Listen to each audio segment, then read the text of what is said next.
प्रिय छात्रों, आज का जो वीडियो है ये उन विद्यार्थियों के लिए है जिनको इंग्लिश में सप्लीमेंट्री जो एग्ज़ाम है वो देना है, जिनको पूरक परीक्षा देना है, उनके लिए वीडियो काफ़ी उपयोगी और हेल्पफुल रहेगा।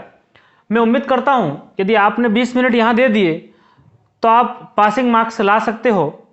तो हम शुरू करते हैं। मान लीजिए हम क्वेश्चन आंसर की बात करते हैं, तो क्वेश्चन आंसर को हम कैसे परीक्षा में लिखेंगे। तो सबसे पहले हम देखते हैं। मान लीजिए एक क्वेश्चन अपने परीक्षा में अक्सर आता रहता है और वो क्वेश्चन है व्हाट डज लाइट, क्या लिखा मिलेगा, लाइट, है ना। What does light stand for in the poem. What does light stand for in the poem, है ना। तो उस पोयम में हमने आपने जब पढ़ा होगा तो पहली पोयम में अपने पास क्या है, लाइट शब्द का मतलब होता है ज्ञान या नॉलेज, है ना, हम कह सकते हैं, या अच्छाई, है ना। तो ये प्रकाश जो है, लाइट में उजाला या प्रकाश होता है। प्रकाश किसका तात्पर्य क्या है, या प्रकाश का किसका प्रतीक माना गया है इस पोयम में। तो हम यहीं से अपन आंसर लिखना शुरू कर, देख लिया आप। लाइट, ये लिखा आपने लाइट, स्टैंड, एस लगा दो, लाइट स्टैंड्स फॉर का मतलब होता है के लिए, इन द पोयम माने कविता में। तो लाइट स्टैंड फॉर आप यहां लिख सकते हो नॉलेज, क्या लिख सकते हो, KNOWLEDG, नॉलेज, है ना। तो इसको याद कैसे रखेंगे, इन द पोयम, क्या लिखना है, नॉलेज इन द पोयम, है ना। तो light stands for knowledge in the poem. Light किसके लिए उपयोग किया गया है, नॉलेज के लिए, कविता में नॉलेज, है ना। तो नॉलेज की स्पेलिंग क्या है, KNOWLEDG, 3 टुकड़े कर लो, नॉलेज, है ना, KNOWLEDG, है ना, KNOWLEDG, नॉलेज, है ना। या ये भी स्पेलिंग कठिन लगती हो तो आप लिख सकते हो गुडनेस, क्या लिख सकते हो, GOOD, गुड, और उसमें जोड़ दो नेस, है ना। तो light stand for goodness in the poem, या आप गुडनेस नहीं लिखो तो नॉलेज की स्पेलिंग आपको याद हो, तो light stand for knowledge in the poem, या light stand for goodness in the poem. तो लाइट के लिए आप गुडनेस लिख सकते हो, लाइट के लिए आप नॉलेज लिख सकते हो। उसी प्रकार दूसरा क्वेश्चन जो अपने पास ऐसा रहेगा, वो दूसरा क्वेश्चन रहेगा व्हाट डज, यहां डार्कनेस लिखा हुआ मिलेगा, क्या मिलेगा, डार्कनेस, DARKNESS। अभी डार्कनेस, है ना, क्या वर्ड है, डार्क माने क्या होता है, अंधेरा होता है ना, गहरा अंधेरा होता है, डार्कनेस, है ना। तो अंधकार किसका प्रतीक है इस कविता में। तो आप लिखेंगे यहां पर डार्कनेस कर देना आप, DARKNESS, डार्कनेस स्टैंड्स फॉर। अब जो है लाइट अगर अच्छाई का प्रतीक है तो अंधकार किसका प्रतीक है, अज्ञानता का प्रतीक होगा या बुराई का प्रतीक होगा। तो आप यहां लिख सकते हैं darkness stands for ignorance, IGNORANC, ignorance, क्या लिख सकते हो आप, IGNORANC। तो इसको ऐसे याद रखना, IGNORANC, इग्नोरेंस, है ना, अज्ञानता। इग्नोरेंस का मतलब क्या होता है, अज्ञानता। तो darkness stand for ignorance in the poem. या आपको यह वर्ड कठिन लगता हो तो आप यह लिख सकते हो इविल मन होता बुराई। तो darkness stand for evil in the poem, क्या बनेगा, darkness stand for evil in the poem, या darkness stands for ignorance in the poem. तो दोनों क्वेश्चन आपको समझ में आए होंगे। अब थोड़ा हम आगे चलते हैं, अगली पोयम जो चिल्ड्रन है वहां से क्वेश्चन बनता है, और वो क्वेश्चन ये है where do the windows, WINDOWS, है ना, विंडोज, क्या स्पेलिंग है, WINDOWS, विंडोज, है ना। Where do the windows open, है ना, ओपन मतलब जानते हैं ना, खोलना या खुलना। विंडो आप समझ गए होंगे, खिड़कियां, एस लगा दिया मतलब बहुत सारी खिड़कियां, खिड़कियों के खुलने के बारे में क्वेश्चन है। तो खिड़कियां कहां खुलती है, तो उस पोयम में हमने पढ़ा था पूर्व दिशा में। तो आप लिख सकते हो the windows open in the east, क्या बनेगा, इन द ईस्ट। ईस्ट एक दिशा है जिसको हम पूर्व कहते हैं, इन द ईस्ट। या ईस्टर्न वे लिख सकते हो आप, ईस्टर्न साइड लिख सकते हो आप, है ना। मैं सिंपल बताने की कोशिश कर रहा हूं ताकि अपने नंबर इंप्रूव हो जाए, है ना। Where do the windows open, तो विंडो खिड़कियां खोलने की बात हो रही है, ओपन याद रखना। तो ओपन में आप क्या लिखेंगे, इन द ईस्ट, कहाँ, इन द ईस्ट, पूर्व के रास्ते, सूर्य जिधर से उदय उदय होता ना उधर, तो सनराइज है ना। तो in the east, darkness stand for तो evil, ignorance, light stand for तो आपके लिखेंगे गुडनेस या नॉलेज लिखेंगे। इसी प्रकार एक चौथा क्वेश्चन है इसी चिल्ड्रन पोयम का, और वो क्वेश्चन है व्हाट लाइज, है ना, LIES, what lies in the heart, HEART, heart मतलब हृदय, है ना, what lies in hearts of the children. Children मतलब होता है बच्चे, है ना, तो बच्चों के हृदय में क्या रहता है, what lies in the heart, है ना, इन द हार्ट मतलब हृदय में, है ना, ऑफ द चिल्ड्रन, बच्चों के हृदय में क्या रहता है। तो छोटे बच्चे होते हैं उनके हृदय में क्या होता है, कोई तितलियां है, कोई पक्षी है ना, तो नदियों का झरना, छोटे छोटे चीजों को उनके दिमाग में रहता है। तो what lies in the heart of children, तो व्हाट तक आप क्या लिखोगे, बर्ड्स, क्या लिखोगे, BIRDS, बर्ड्स समझ होता है पक्षी, है ना, बर्ड्स एंड, और आप लिख सकते हो सनशाइन, क्या लिख सकते हो, SUNSHINE, सनशाइन, क्या लिखा है, बर्ड्स एंड सनशाइन, और पूरा उत्तर यहां से lies in the heart of children, lies in the heart of children. तो क्या उत्तर बना, birds and sunshine lies in the heart of children. Where do the windows open, तो the windows open in the east. Darkness stand for evil, है ना, बुराई का प्रतीक है, बुराई, इग्नोरेंस मतलब अज्ञानता का प्रतीक है, और लाइट स्टैंड फॉर नॉलेज या गुडनेस। ये आपको 4 क्वेश्चन समझ में आए होंगे। अब क्वेश्चन हमारे पास में है एक सिंपल सा क्वेश्चन और लेते हैं हम। Who takes the kites high, who takes the kites high, है ना, हाई मतलब होता है ऊंचा, है ना, काइट्स है ना पतंगों, है ना, पतंग, बहुत सारे एक से अधिक पतंग है, टेक्स है ना ले जाना, तो पतंगों को ऊंचा कौन ले जाता है, ऊंचाई पर कौन ले जाता है, तो पतंग जब हम उड़ाते हैं तो आप जानते हैं ना, हवा, हवा क्या करती है पतंग को ऊपर। तो अभी विंडो शब्द पढ़ा था, विंडो मतलब हवादान या खिड़की को बोलते हैं। तो ये हु हटा के आप क्या लिख सकते हो, विंड, क्या लिख सकते हो, WIND, क्या लिख सकते हो, तो wind takes the kites high, wind takes the kites high, हवा जो है पतंगों को ऊंचाई पर ले जाती है। बहुत सिंपल क्वेश्चन हो गया। तो who takes the kites high, kite जानते हो ना, काइट, के फॉर काइट आपने पढ़ा होगा, काइट्स हाई, तो हाई है ना, तो ऊंचाई पर कौन ले जाता है, तो विंड, हवा ले जाती है। एक क्वेश्चन है हु इज ग्रेटर, है ना, who is greater than a king, क्या क्वेश्चन है, who is greater than a king, ठीक है। तो किंग में जानते हो आप राजा, ग्रेट, ग्रेट मतलब होता है महान या बड़ा, है ना, कौन राजा से महान है।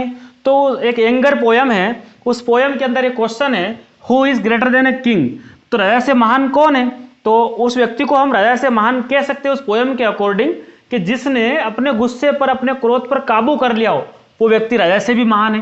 तो हम लिख सकते हैं कि वह जो, ही हु क्वेल्स, है ना, ही who quells an angry thought, angry मतलब होता है गुस्सा, नाराजगी, क्रोध, है ना, थॉट माने विचार,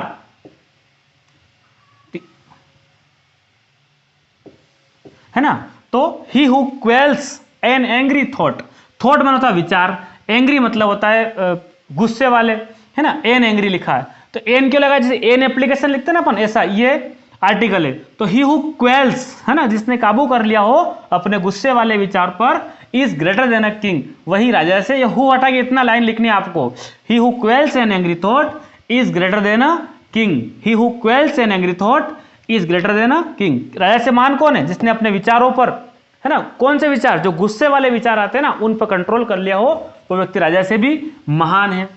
अब एक क्वेश्चन है यहां पर, इसके पास में क्वेश्चन एक और आता है परीक्षा में कि हु इज नोबल, है ना, ब्रेव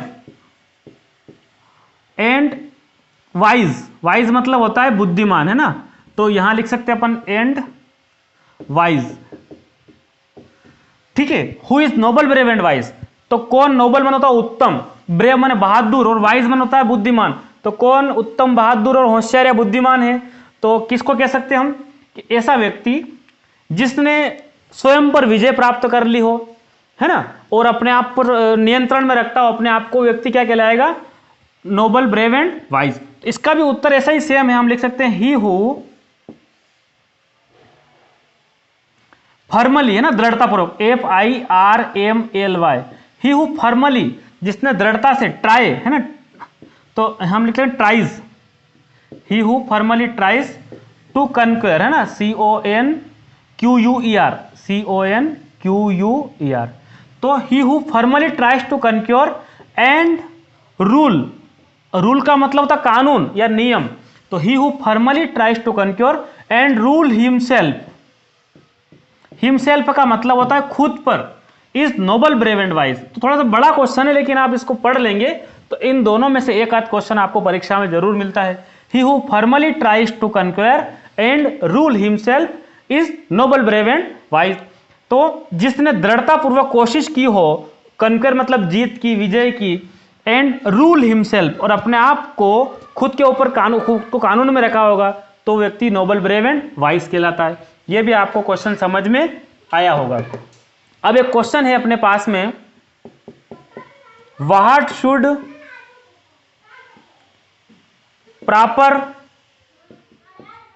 रिप्लेसमेंट है ना, what should proper replacement for old tradition है ना। तो देखो समझ लो आप, व्हाट शुड मतलब चाहिए, प्रॉपर मतलब उचित, रिप्लेसमेंट है ना, बदलाव है ना, बदलना, बदलाव करना, तो what should proper replacement, proper मतलब उचित बदलाव, फॉर ओल्ड ट्रेडिशन, ओल्ड मतलब होता पुराना, आप जानते हो, ट्रेडिशन का मतलब होता परंपरा, सभ्यता, तो what should proper replacement for old tradition, पुरानी सभ्यताओं के स्थान पर क्या बदलाव करना चाहिए, तो आप ये व्हाट हटा दो और सिर्फ क्या लिख दो, न्यू, क्या लिख दो, न्यू, ये न्यू लिख दो और ट्रेडिशन यहीं से उठा लो, तो न्यू ट्रेडिशन क्या लिखेंगे, TRADITION, new traditions should be, ये पूरा पूरा उत्तर ऐसा कैसा आप लिख देंगे, new tradition should proper replace, should be, जो भी should be proper replacement for old tradition, पुरानी सभ्यता के स्थान पर हमें क्या लगाना है, हमें नई सभ्यता, नई परंपरा लागू कर देनी चाहिए, यही बदलाव होना चाहिए, तो what should be proper replacement for old tradition, तो ओल्ड की जगह आप क्या लिखेंगे आगे आगे, न्यू ट्रेडिशंस, या new tradition should be, new tradition should be proper replacement for old tradition, ये भी आपको समझ में आए होंगे। अब ये क्वेश्चन हमारे पास ऐसा ही है ना, प्रॉपर रिप्लेसमेंट वाला, तो हम लिख सकते हैं व्हाट शुड, अब है ना, व्हाट सॉरी वुड लिख दे यहां पर, what would be proper, PROPR, proper replacement, REPLACE है ना, तो what would be proper replacement for war culture है ना, WARCULTURE,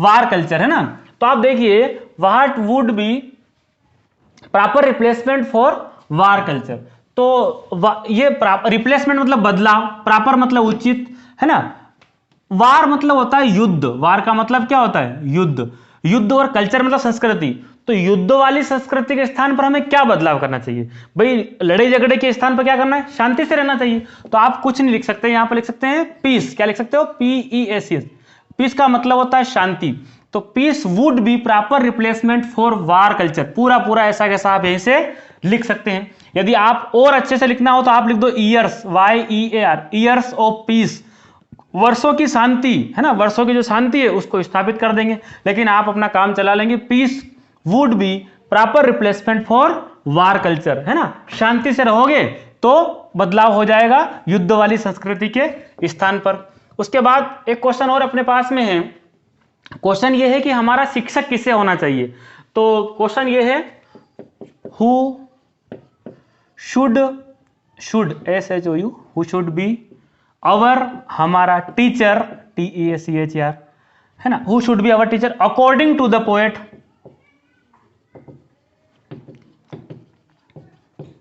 है ना, पोएट मतलब कवि, कवि के अनुसार, अकॉर्डिंग का मतलब होता है अनुसार, कवि के अनुसार अवर टीचर, हमारा शिक्षक किसे होना चाहिए है ना, तो कौन होगा हमारा शिक्षक, तो जो हमारी जो प्रकृति है ना, जो पेड़ पौधे हैं, हरियाली है, जो प्रकृति है ना, जो वो हमारा क्या होना चाहिए, वो हमारा टीचर होना चाहिए, तो हु की जगह हम क्या लिख देंगे, नेचर, क्या लिखेंगे, NATURE, नेचर, और पूरा पूरा ऐसा कैसा, should be our teacher according to the poet है ना, किसको होना चाहिए, प्रकृति को हमारा शिक्षक होना चाहिए, ये पोएट के अनुसार हम कह रहे हैं। एक क्वेश्चन और हम समझ लें कि जो फॉरेस्ट है, जो वन है, वो हमें क्या सीख देते हैं।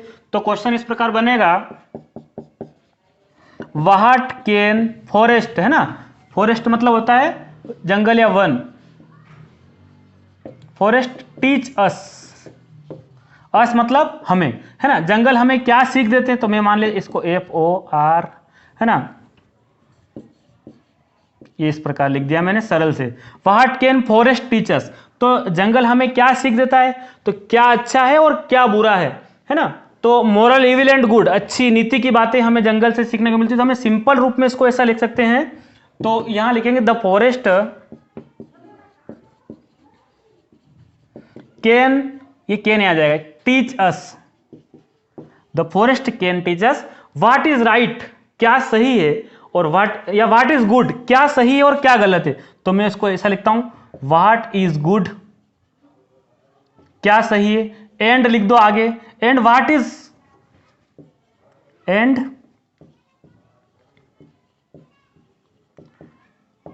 What is evil. आपने एक अभी पहला जो आंसर पढ़ा था उसमें इविल शब्द आपने याद किया था, आप यहां इविल का उपयोग कर सकते हैं। तो क्वेश्चन बनेगा, आंसर बनेगा the forest can teach us what is good and what is evil, या what is good and what is bad, क्या अच्छा और क्या बुरा है, क्या अच्छा है और क्या बुरा है, ये सीख हमें प्रकृति या पेड़ पौधों से लेनी चाहिए, फॉरेस्ट से लेनी चाहिए। The forest can teach us what is good and what is evil. मैं कहना चाह रहा हूं आपको, लगातार आप मेरे साथ 3 वीडियो देख लेंगे तो मैं उम्मीद करता हूं मैं आपको एप्लीकेशन, आपका ऐसे जो निबंध आता है वो, और जो फिल इन द ब्लैंक्स खाली स्थान आते हैं वो सारी चीजें मैं इन वीडियो में आपको जरूर करवाऊंगा। मैं उम्मीद करता हूं कि आप इस वीडियो से आपको फायदा पहुंचेगा और आप मेरे साथ बने रहेंगे तो आप जरूर इस एग्जाम को आप पास कर लेंगे, कोई बड़ी बात नहीं है। Thank you.